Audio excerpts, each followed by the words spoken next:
macallin inta badan intaan wax soo akhriyo ayaan wixii aan akhriyay hilmaama.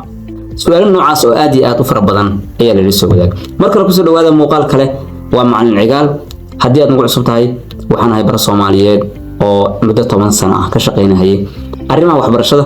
sidoo kale kanaalkan waxaan uga hadlaa waxbarashada iyo horumarinta shakhsiga.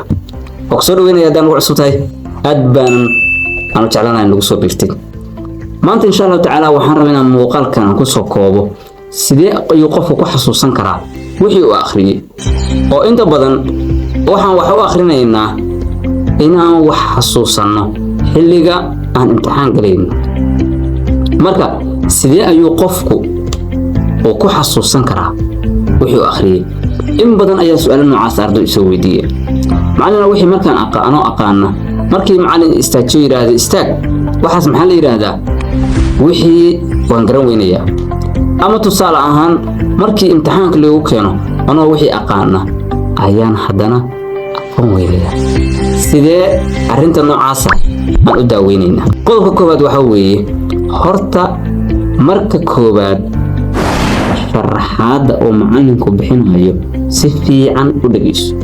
maada ayaa jaamacadda ka dhigataa ama iskuulka ayaad ka dhigataa. haddaba marka koowaad haddii aad rabtid inaad wax xasuusnaatid waa inaad attention fiican aad iyo aad weyn u dhageysataa maadadaas. haddii laakiin adiga oo mashquulsan oo iska sheekeynaya sida inta badan ardaydu ay sameeyaan aad rabtaa inaad wax soo xasuusatid waa dhibaato. marka qodobka koowaad maxaa weeye sharaxaadda macallinkaaga uu dhiibahayo waa inaad la socotaa, macallinkana aad ku ixtiraamtaa inaad dhageysatid. sidaas daraaddeed waxaa kuu sahlanaanaya inaad xataa laga yaabaa qaabkii uu macallinku wax u sharaxayay inaad soo xasuusatid. qodobka labaad sahli kara inaan wax xasuusano waxaa ka mid ah inaan wax akhriskeena ka dhigno mid joogto ah oo jadwal leh. haddii aad doonaysid sida loo samaysto jadwal waxaa jira muuqaalkan ka horreeyay oo aan uga soo hadlay waa soo daawan kartaa. marka rabnaa wax xasuusano waa in wax akhriskeena uu noqdaa mid jadwal leh oo joogto ah. haddii aad maadada maanta rabtid akhrisid inta badan ma xasuusnaan kartid. laakiin haddii aad si jadwal wax u akhrisid akhriskaaguna uu yahay mid joogto ah yoomiye 2 saac 1 saac waqti go'an hadduu yahay maadadaas wixii asaas u akhrisid waxaa laga yaabaa in aad soo xasuusatid. qodobkan saddexaad wuxuu noqonayaa waa in akhriska maadadaas uu helaa waqti ku filan. waxaa jirta marka ardaydu jadwalka ay sameynayaan qalad ay sameeyaan oo ah inay 40 daqiiqo kasta ay maado iskaga qoraan. oo tusaale ahaan maadadan xifdiskeeda waxaa laga yaabaa in ay maadada kale u malaynaysa la barbardhigaysid ay ka adag tahay. marka maado walba waa inay heshaa waqti ku filan si hadhow u soo xasuusnaatid. dhan kale haddaan ka fiirino waxaa laga yaabaa qofku asagoo wixii si fiican u akhrin in su'aal laga weydiiyo. oo tusaale ahaan waxaad tijaabisaa inaad 10 hal mar akhrisid ee su'aal laga weydiiyo iyo inaad 5 goor 10 kaas akhrisid ee su'aal laga weydiiyo. bal soo bardhig 5 goor aad soo akhrisid oo ku celiso 5 jeer soo akhrisay marka su'aal laga weydiiyo iyo marka 10 hal mar akhrisay su'aal laga weydiiyo dabcan jawaabta aad bixinaysaa way kala duwanta. xasuusta aad maskaxdaada ka heli kartana way kala duwanaanaysaa. marka sidaas daraaddeed waa inaad ku didaashaa in 10 walba waqti ku filan aad siisid. qodobkeena xiga wuxuu noqonayaa ka fogow waxyaabaha ku mashquuliya. dad badan ayaa wax akhriskooda waxa uu yahay in taleefanka inta uu yaallo ama kombiyuutarka inta uu yaallo kadibna buugga u kala furan yahay.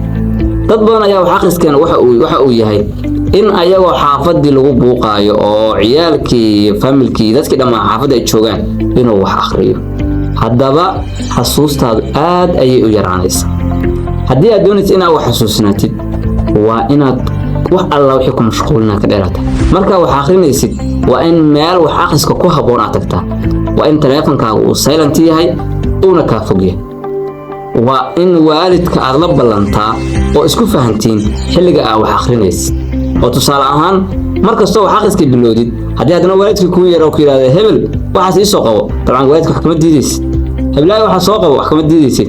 laakiin waa in marka hore aad jadwalka waalidka isla dejisay واسلا فهمتين إن حلقاس وحاقرينيسيد حلقة كلو أفراقاتانا أو حقبنيسيد وإن تكديراتا بوقا sida dad meel ay wax joogaan wax ku akhrisid adigoo oo muustig iyo macnaha isha ayna wax kala ka agdaarin inaad wax akhrisid waxa soo dhan wixii xilligaas wax akhrisaa ma xasuusnaanis waa inaad meel deg wax ku akhrisaa taleefanada iyo waxyaabaha soo dhan waa inay ka dheeraadaan qodobka ugu muhiimsan ee qofku inuu wax u akhriyo xasuusnaado wuxuu noqonayaa inuu qofku ka taxadaro naftiisa dad badan ayaa waxay kala saaraan nafsada iyo waxbarashadii qofku wax baranaya waa adiga qofka rabaad inuu wax xasuusnaado waa adiga sidaas daraadeed nafsadaada ka taxadir waa inaad yoomkaaga maalintaada waa inaad biyo badan cabtaa waa inaad ku dadaashaa inaad heshid cuntada fitamiinka sida khudaarta ukun